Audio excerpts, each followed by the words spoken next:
महिलेच्या घरात घुसून तिच्या बाळाला जीवेठार मारण्याची धमकी देत एकाने घरातील सोन्या चांदीचे दागिने चोरून नेल्याची घटना धोबीघाट देवळाली कॅम्प येथे 23 मे रोजी दुपारच्या वेळी घडली होती।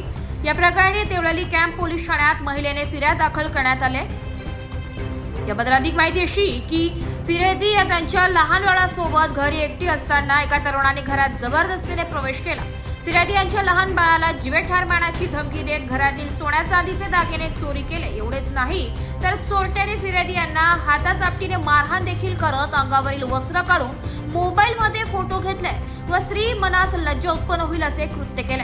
गुन्हे शाखा युनिट 1 व 2 कडील अधिकारी व कर्मचारी यांनी घटनास्थळी जाऊन अधिक माहिती घेतली आहे। गुन्हे शाखा युनिट 1 कडील पोलीस हवालदार प्रशांत मरकड व युनिट 2 कडील सहाय्यक पोलीस उपनिरीक्षक गुलाब सोनार यांना मिळालेल्या गोपनीय माहितीनुसार सदर गुन्ह्यातील पाहिजे असलेला आरोपी हा राका कॉलनी येथे फिरते। त्यानुसार सापळा रचून त्याला ताब्यात घेण्यात आले।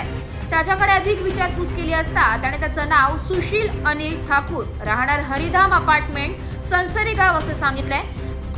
त्याच्या ताब्यातून चोरीतील सोन्या चांदीचे दागिने त्याने सोनाराला विक्री केले। तपास कामी सोनाराला ताब्यात घेऊन एकूण 4,54,700 रुपयांचा मुद्देमाल पोलिसांनी हस्तगत केलाय। पुढील तपासासाठी देवळाली कॅम्प पोलिसांच्या ताब्यात देण्यात आले।